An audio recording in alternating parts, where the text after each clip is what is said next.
On August 21st, 1911, it was Monday morning in Paris, the capital of France, and people were going to work in their offices when suddenly 3 men came out of the Louvre Museum. The 3 of them had spent the previous night inside the museum and now had in their hands a valuable object from the Louvre Museum, which they had hidden in a blanket. They go to a nearby railway station, board the 8 o'clock train in the morning, and disappear. The whole world was unaware that they had just stolen a painting. And this is not a small painting. It is the most famous painting in the world, the Mona Lisa. Today, the value of this one painting is close to $1 billion.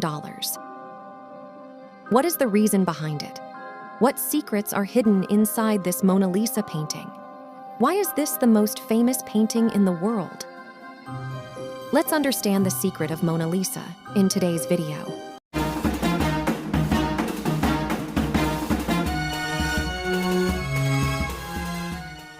The Mona Lisa painting was created in 1503 by an Italian artist, Leonardo da Vinci.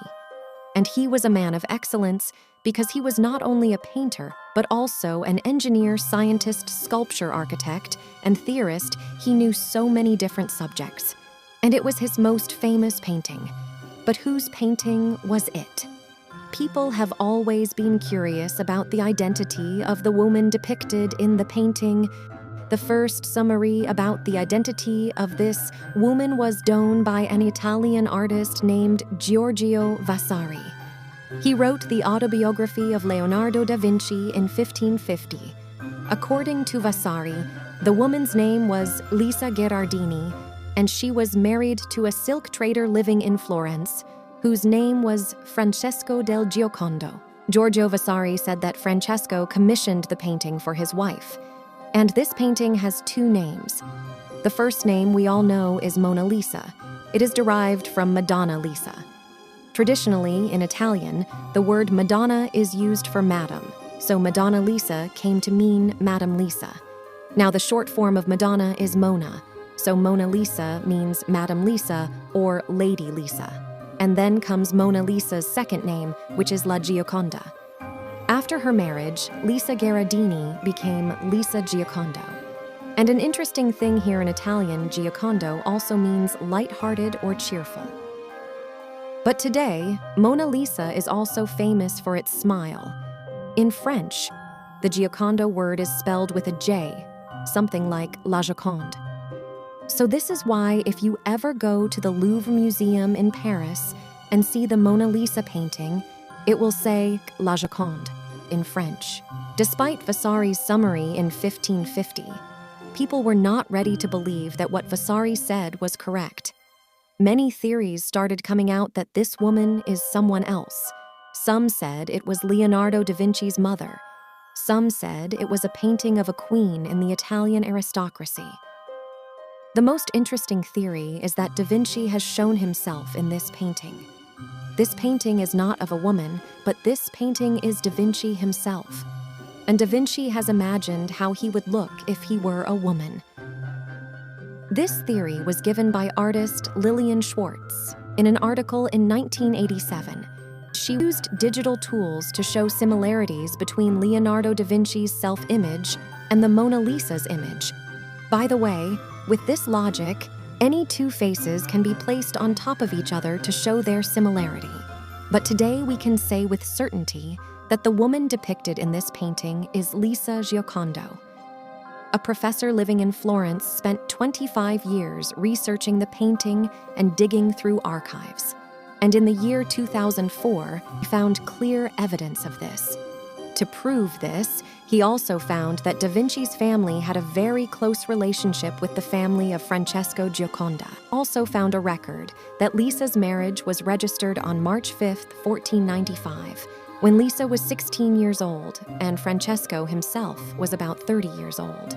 Found that Leonardo da Vinci's father and Lisa's husband knew each other very well, and it may be that the painting was commissioned not by Lisa's husband, but by Leonardo's father.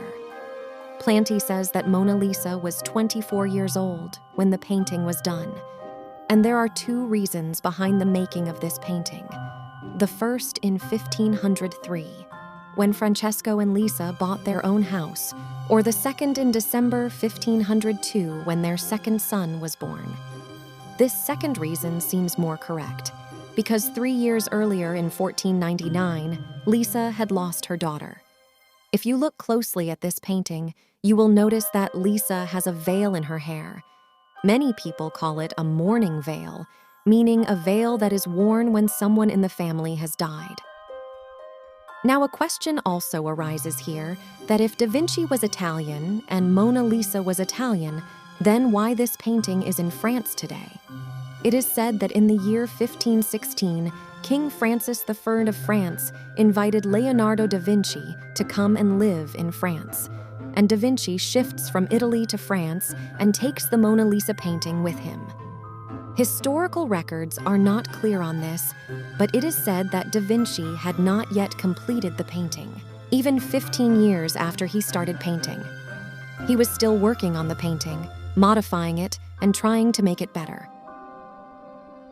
In the same year, on May 2nd, 1519, Leonardo da Vinci died while living in the palace of King Francis, and this painting is kept by the king for his royal collection.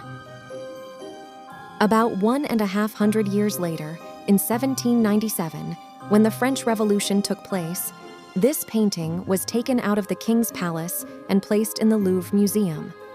Why is it so special? The first thing is that the Mona Lisa was not painted on paper, on canvas, or on cloth. Rather, it is painted on a poplar wood, a favorite wood of Italian painters at the time.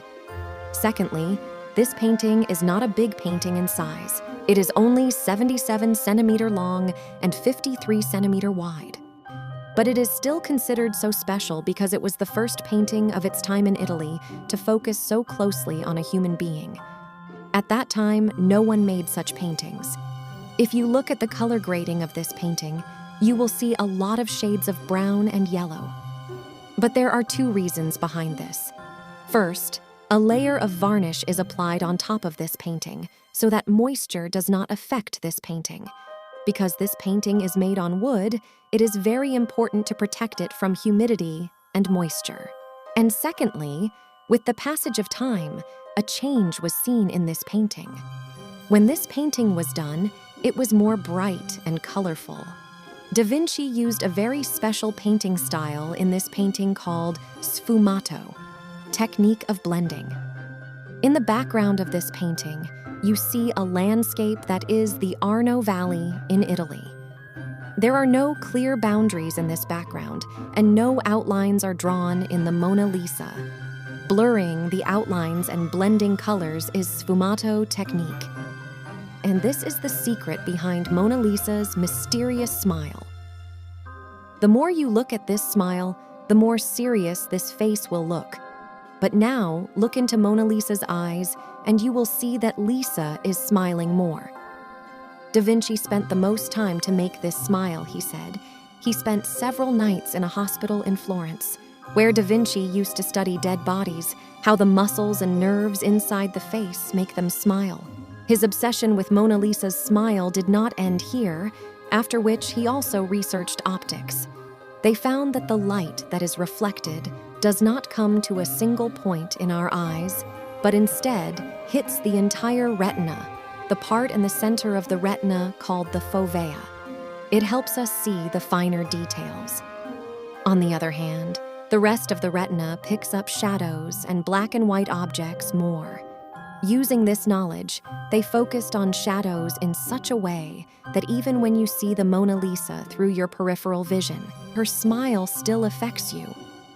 Now, how would you feel if I told you that the Mona Lisa is not one painting, but 2 paintings? It is true that the Mona Lisa painting we all know and another similar painting was created around the same time. The story of this second Mona Lisa begins in 1504, when another legendary artist named Raphael made a rough sketch with the help of pen and ink. This sketch looked something like this, and if you compare it to the Mona Lisa at the Louvre, there is a huge difference. Raphael may have made his drawing by looking at the actual Mona Lisa painting, so there is no big deal in it. but this theory was disproved by a German art historian in 1993. And Professor Planty, who I mentioned earlier, who has been researching the identity of the Mona Lisa for 25 years, confirmed that Raphael actually lived in the city of Florence for a time right across the street from the Giocondo family home. So does this mean that Raphael made his own painting with the same subject and the same woman in the same pose? Seems quite improbable. Another answer to this question could be that the second Mona Lisa painting exits after seeing which Raphael created his drawing, and this second Mona Lisa painting is revealed to the world in 1914. John R. Eyre, a novelist living near London, had a new version of the Mona Lisa. This painting of the new Mona Lisa is the same painting that Raphael based his drawings on. This second Mona Lisa is 3.5 feet taller and 5 feet wider than the Mona Lisa in the Louvre. And if you compare these two paintings, 3 things emerge. First, the woman in this new painting looks much younger. Second, the head in this new painting is slightly tilted forward. And thirdly, the expressions of this new Mona Lisa are very straightforward and clear. Her smile does not have the attraction that the Louvre's Mona Lisa has. Seeing all these reasons, a new theory is suggested by the experts that Leonardo da Vinci was actually working on 2 Mona Lisas, that both Mona Lisas were actually made by him. But this Isleworth painting, which would be found after the Mona Lisa, was the first version of Da Vinci's painting. These theories are only theories till date, as no one has found any evidence. Returning to the theft of the Mona Lisa painting, in 1911, the mastermind behind this theft was Vincenzo Peruggia, who, along with 2 of his friends, stole this painting. And he was an Italian nationalist. He believed that this painting should belong to Italy, not France, so he stole it and took it to Italy. He was actually an employee at the Louvre Museum. One day at the Louvre Museum, he hide in a corner of the museum and spend the whole night there, after which he steal a painting and come out in the morning. He believed that because Leonardo da Vinci was Italian, the painting should be in an Italian museum. As news of the theft spreads, headlines appear around the world, detectives work to find out who did the theft, but no one can find out. For 2 years, Vincenzo Peruggia kept the painting hidden at home. Peruggia wondered what to do with the painting, because the whole world is looking for it. Finally, he gets impatient and tries to sell the painting. An art dealer living in Florence tries to sell the painting to Giovanni Poggi. Giovanni becomes suspicious and confirms, by looking at the stamp on the back of the painting, that it is the stolen painting and that he is being sold the world's most wanted item. Thus, Vincenzo is caught and sentenced to 6 months. The painting was returned to the Louvre Museum on January 4th, 1914. The painting is now housed in strict climate-controlled conditions behind bulletproof glass at the Louvre Museum, where humidity and temperature are strictly maintained. The most interesting thing in this whole story is that Mona Lisa's popularity starts to increase after this theft, and it becomes the world's #1 famous painting. All the credit for its popularity goes to Vincenzo alone. I hope you like the video. Please subscribe channel for more interesting videos.